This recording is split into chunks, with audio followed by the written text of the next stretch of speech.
رب اشرح لي صدري ويسر لي أمري واحلل عقدة من لساني يفقه قولي اللهم ثبتنا عند الموت بلا إله إلا الله اللهم اجعلنا من الذين آمنوا وعملوا الصالحات وتواصوا بالحق وتواصوا بالصبر آمين يا رب العالمين. Ramadan is getting closer and closer, and as it approaches, you get reminders about how we have to engage in more acts of worship and get closer to Allah and reconnect with the Quran. And I wanted to take a few steps back from that and deal with something very, very fundamental and basic that I think I need to hear for myself, and I think all of us can benefit from, inshallah ta'ala. One of the most fundamental relationships we have with Allah is that of asking Him things. We need His help.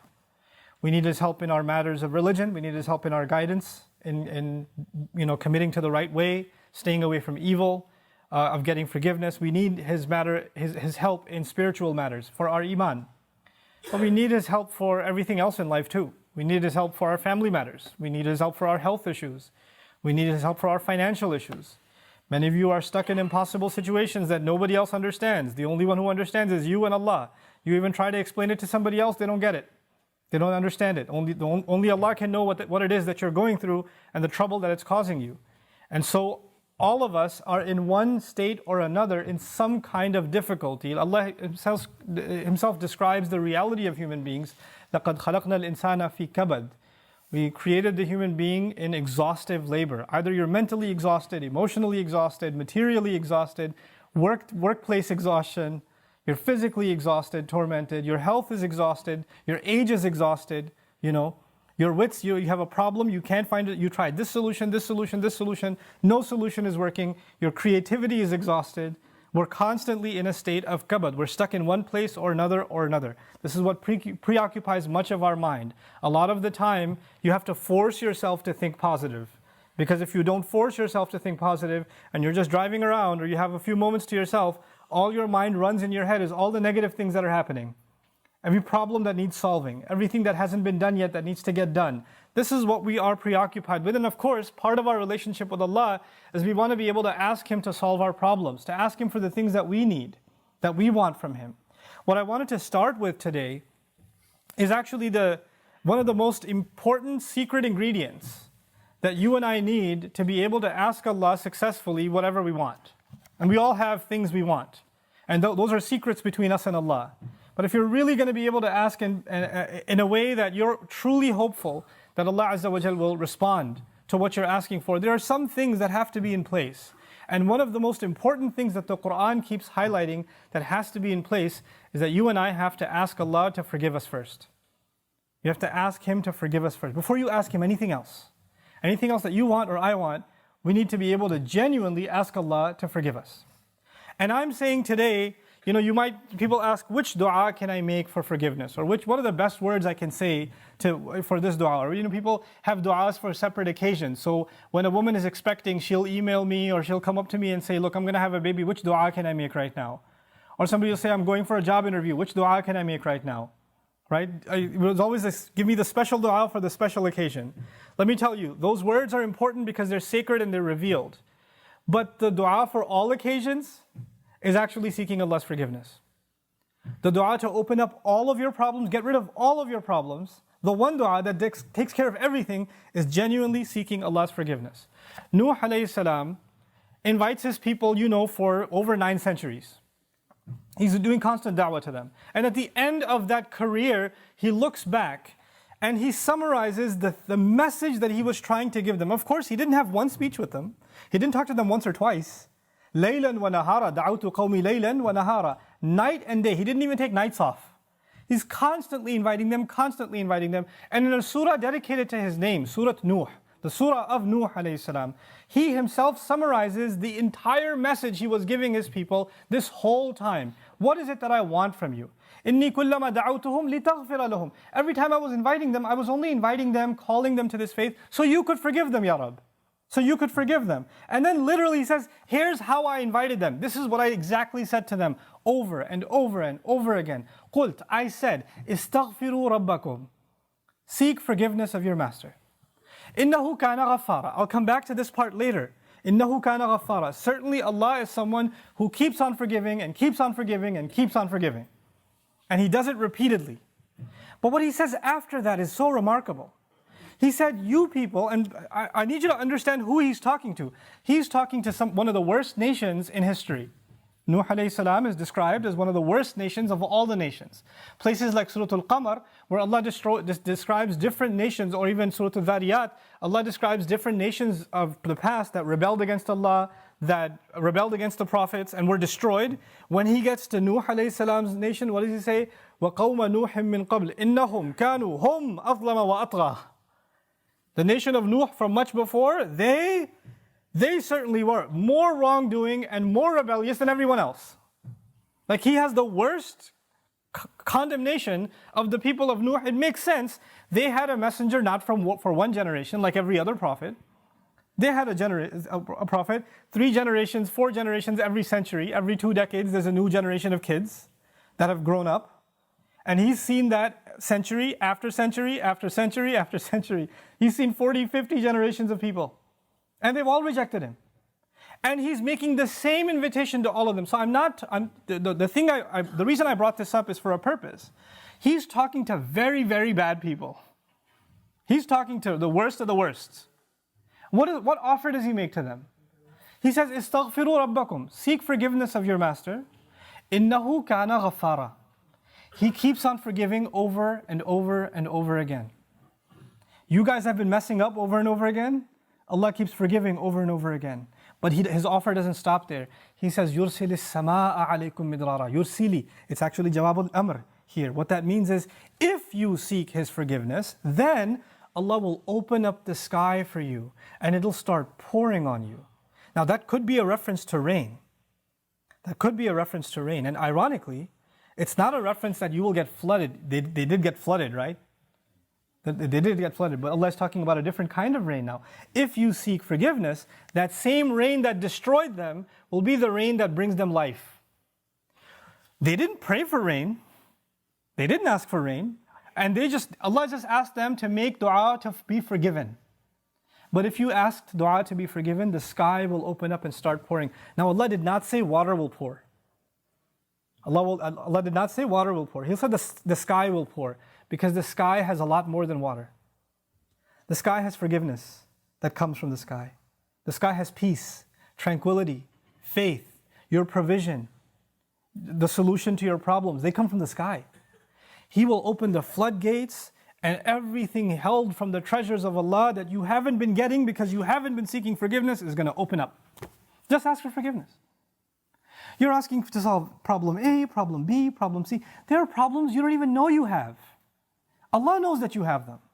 If you and I just became genuine people of seeking forgiveness, then those problems would start getting solved by divine intervention. يُرْسِلِ السَّمَاءَ عَلَيْكُمْ مِدْرَارًا. And that's not even enough. You're asking forgiveness for who? Yourself. إِسْتَغْفِرُوا رَبَّكُمْ is seek forgiveness for yourself. He says, وَيُمْدِدْكُمْ بِأَمْوَالٍ وَبَنِينَ. And He will extend you by giving you money and giving you children.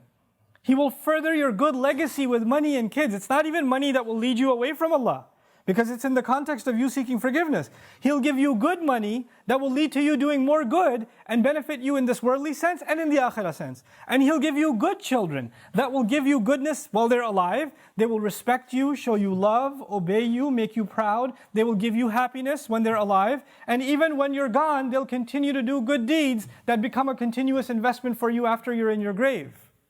Allah will give you all of these things. By the way, this is the same 2 words.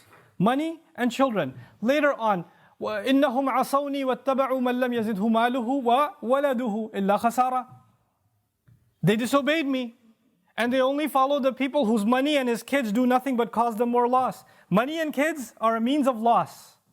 But when money and kids come from Allah, after you seek forgiveness, they become gain. See, it's the same money and kids. It's the same money and kids. The only difference is, now they have the blessing of Allah's forgiveness on top of them. It's like they were contaminated until Allah purified them with His forgiveness. Istaghfiru rabbakum. And look, seek Allah's forgiveness. What doesn't open up? The sky opens up in ways you can't imagine. Guidance opens up for you. Understanding opens up to you. Your personal internal problems start going away. You know, anger, for example. Anger is a very hard thing to get rid of. Some people live a miserable life because they can't get rid of their anger. Something is eating inside of them and they're just not able to fight it. So much so that they recognize, I cannot get rid of my anger. And I bet Allah will not forgive me because I'm such an angry person. I'm not able to forgive. Sahaba were really angry at the battle of, at the occasion of Hudaybiyah. What did Allah say about the removal of anger? He said, أَنزَلَ السَّكِينَةَ فِي قُلُوبِ الْمُؤْمِنِينَ. He sent peace, calm, tranquility down from the sky into the hearts of the believers. Calmness doesn't come from you. It doesn't come from you and me. We can't calm ourselves down. Musa's mother was dying of nervousness, of fear when she was putting her baby in the water.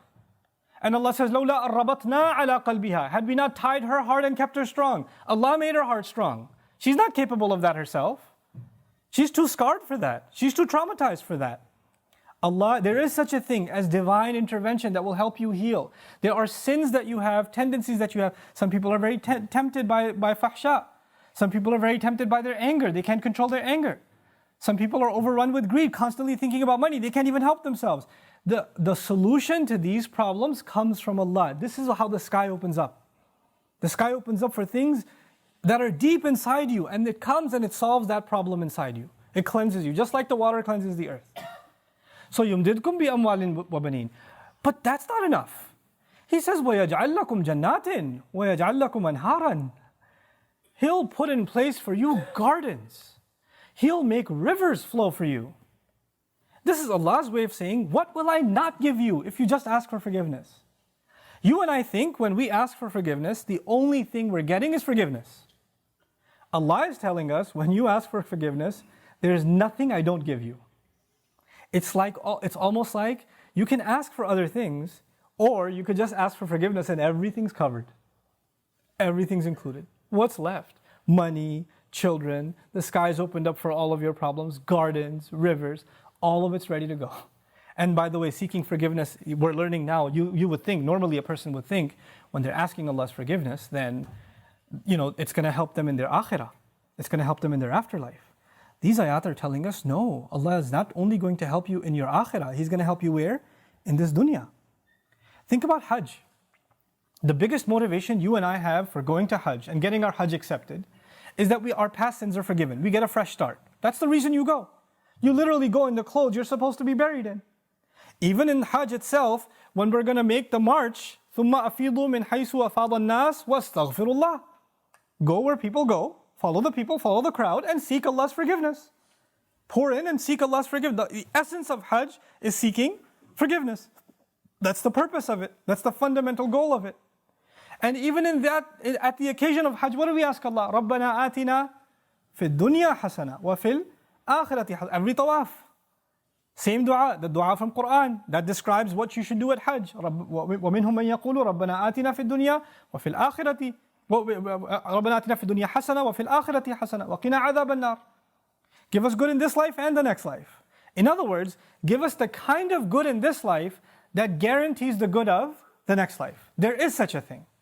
And you can get all of it when you and I are genuinely seeking forgiveness. Now, I've taken this much portion of the khutbah just to highlight the benefit, the purpose of you and I seeking forgiveness. But we still haven't gotten to how do you do it? Like, what do you do when you seek forgiveness? There's the artificial kind of seeking forgiveness, astaghfirullah, astaghfirullah, astaghfirullah, astaghfirullah, astaghfirullah, which for some people is so artificial, like Ali radiallahu anhu saw somebody doing it and said to him, your istighfar needs istighfar. Right? So, because it's just rolling off your tongue. I want to tell you there are some things that keep you and me from seeking Allah's forgiveness. It has to do with expectation. Some people deep in their mind have internalized that I have done way too much messed up stuff. Allah probably doesn't like me very much. Some people even go as far as to say, I've heard them say, Allah hates me. Allah hates me. Allah doesn't like me. Allah is angry with me. I've done a lot of bad things. Allah told me, I knew Allah doesn't want me to do this, and I did it anyway, and I did it over and over and over again. So I'm basically off of Allah's good books. My prayers don't mean it. And when people internalize that, you know what they do? I'm a bad person. Could you make dua for me? Because I'm disqualified already. So you need to make dua for me. Because I'm hoping at least Allah will listen to you. Maybe I have a chance. Because there's no way He's going to listen to me. You seem to have a much better connection with Allah than I do. Let me take you back, short reminder. Who was the offer made to by Nuh alayhi salam? Did Nuh alayhi salam make this offer to people that spend their entire night in the masjid and go to Hajj every year and fast and do? Nuh alayhi salam was making this offer to one of the most rebellious nations on earth.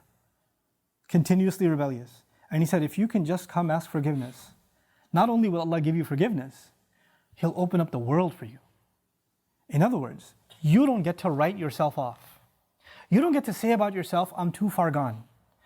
Seeking forgiveness is not for you, maybe for somebody else, but I'm a lost case. I'm a terminal case. I'm beyond hope. I'm already done for.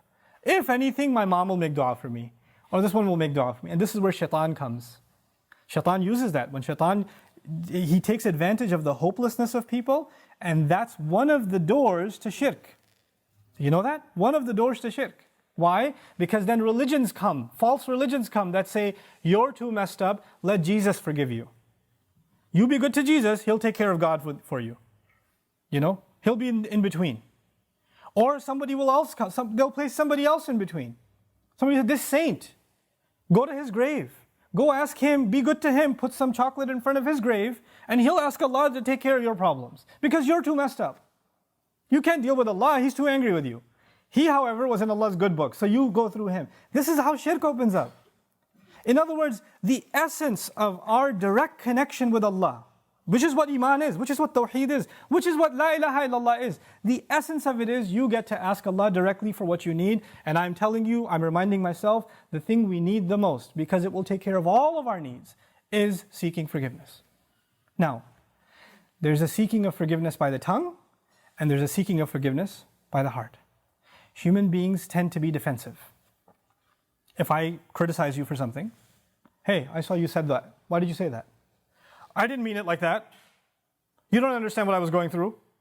Excuse me. You don't even understand the whole story. Hey, I noticed that you did this. You get defensive immediately. بَلِ الْإِنسَانُ عَلَى نَفْسِهِ بَصِيرًا وَلَوْ أَلْقَى مَعَاذِيرًا. Human beings have good view of themselves, but they make lots of excuses. They keep throwing excuses. If you're going to seek Allah's forgiveness, you have to find a time. And it doesn't matter if you don't know Arabic, and you only know Punjabi, and you only know Bangla, or Bahasa, or English, or Urdu, it doesn't matter.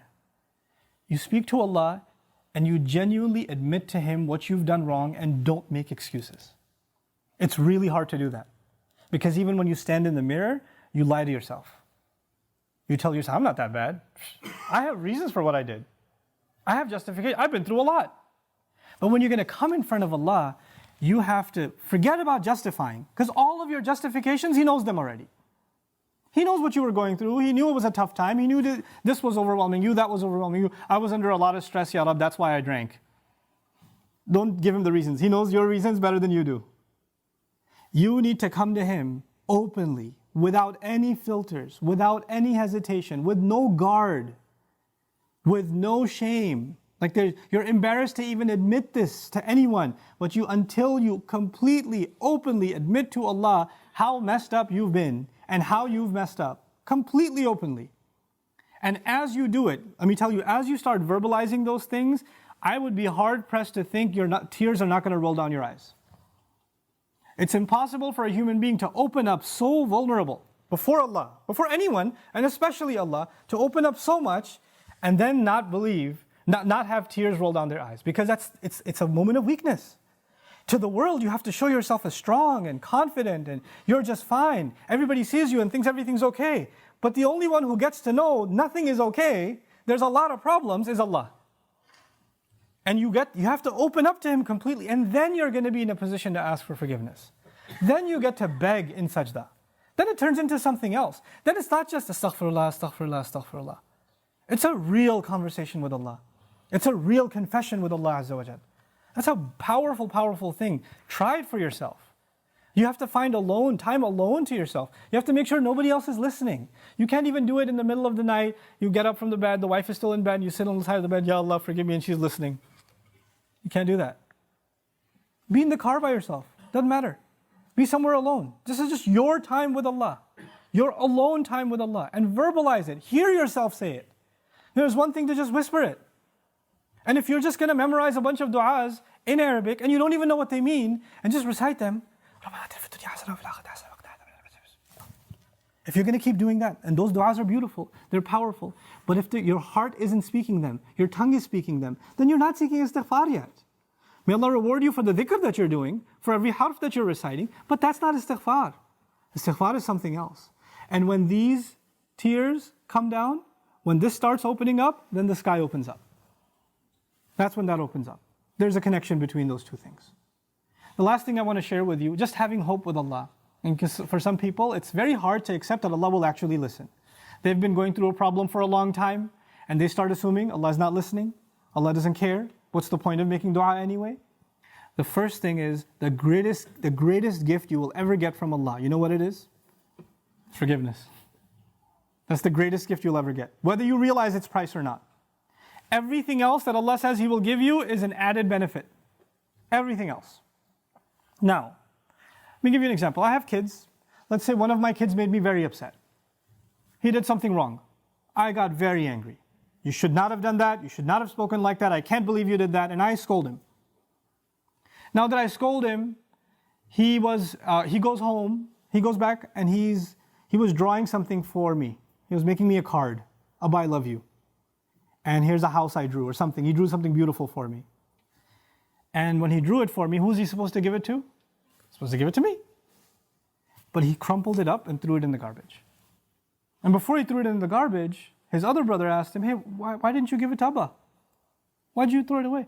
Abba's so angry at me, he doesn't care about that. He doesn't really care. He doesn't love me anymore. If I knew that he felt that way, what would I do? Yeah, that's right, you better throw it away. No, I'd be in tears. How did you think I don't love you anymore? Yeah, you messed up. Yeah, you did something bad. But you're my baby. You can mess up 1,000,000 times, I'll still love you. Even if I'm angry, I still love you. Give me that paper. Why wouldn't I? I'll frame that paper. Forget putting it on the fridge. I'll put it behind a glass. I'll take it out of the garbage. I'll cherish it forever. Why? Because I love my child despite their mistakes. Even when they make me upset. That's just me and my child. I'm not talking about me and my child. I'm talking about me and Allah. I mess up with Allah. I make mistakes. Allah doesn't even scold me. He didn't strike lightning from the sky. He didn't push me into hell. He didn't make my heart stop beating. Every time I lied, I didn't develop an inability to speak. Every time I ate something haram, my hand didn't become paralyzed. It didn't happen. Every time I looked at something haram, I didn't go blind. He still kept giving. He still kept providing. And I started thinking, well, Allah doesn't really love me anymore. We used to be good, but now that I'm bad, the love is gone. So what's even the point of making dua to Allah? Nobody will love you like Allah does. Every ounce of love I have for my child, every ounce of love you have for your child or you have for your parents, that love is only a fraction of something Allah put in you. You're not capable of loving anyone. The love we have is actually revealed from Allah. It's a gift from Allah. And if that's a little fraction of the love between two of Allah's creations, we can't imagine the love Allah has for us. Don't let anybody tell you otherwise. The only one who believes Allah hates him and that's it, their story's over, is shaitan. He believes it. There's no reason for him to ask for forgiveness because he's a lost cause. He's accepted that about himself. If you accept that about yourself, whose footsteps are you following? Think about that. If Adam alayhi salam was in Jannah, you couldn't have a better home than Jannah, and he made a mistake. And Allah Azza wa Jal put him on the earth. If he starts believing, I have been given such a huge demotion, Allah is so upset with me, He brought me all the way to the earth, how can I ever speak to Allah again? After I've disappointed Him so much. One of the first things, Allah taught him what to do. How to fix his heart. رَبَّنَا ظَلَمْنَا أَنفُسَنَا وَإِن لَمْ تَغْفِرْ لَنَا وَتَرْحَمْنَا لَنَكُونَنَّ مِنَ الْخَاسِرِينَ. You could be in a really good place and you fell to a really bad place. Compared to Jannah, dunya is nothing. He went from Jannah to dunya. And as far down as he came, he's still just as close to Allah. Just those words are enough to connect him to Allah. Don't give up on dua. Make this month, this coming month, even from now, preparation, how you're going to make genuine dua to Allah. Know that Allah will listen to every one of your du'as. Ujibu da'wat ad-da'i idha da'an is an announcement of Ramadan. I immediately respond to the one who calls on me whenever they call on me. And that's the promise of Allah. And the number one dua you make, number one dua I make is going to be for forgiveness. May Allah Azza wa Jal make us a people of genuine forgiveness. May Allah Azza wa Jal make our hearts feel the desire, the earnest desire to seek His forgiveness. May Allah Azza wa Jal bless our hearts to move our eyes to tears. And may Allah Azza wa Jal open up the doors of His rizq and His solutions to all of us that seek His genuine forgiveness. One last thing I'm reminded of, I know I'm over my time. Allah says about nations that He won't destroy. You know, there are nations that deserve to be destroyed, and Allah wouldn't destroy them. You know why? Because among them there are people who still seek forgiveness. Just because there are some people who still seek forgiveness, Allah wouldn't destroy some people, the entire nation. Become people of istighfar. May Allah protect all of us. Barakallahu li wa lakum. Assalamu alaikum wa rahmatullahi wa barakatuh. الحمد لله وكفى والصلاة والسلام على عباده الذين اصطفى خصوصا على أفضلهم وخاتم النبيين محمد الأمين وعلى آله وصحبه أجمعين. قال الله عز وجل في كتابه الكريم بعد أن أقول أعوذ بالله من الشيطان الرجيم إن الله وملائكته يصلون على النبي يا أيها الذين آمنوا صلوا عليه وسلموا تسليما. اللهم صل على محمد وعلى آل محمد كما صليت على إبراهيم وعلى آل إبراهيم في العالمين إنك حميد مجيد. اللهم بارك على محمد وعلى آل محمد كما باركت على إبراهيم وعلى آل إبراهيم في العالمين إنك حميد مجيد. عباد الله رحمكم الله اتقوا الله إن الله يأمر بالعدل والإحسان وإيتاء ذي القربى وينهى عن الفحشاء والمنكر ولذكر الله أكبر والله يعلم ما تصنعون. أقم الصلاة إن الصلاة كانت على المؤمنين كتابا موقوتا.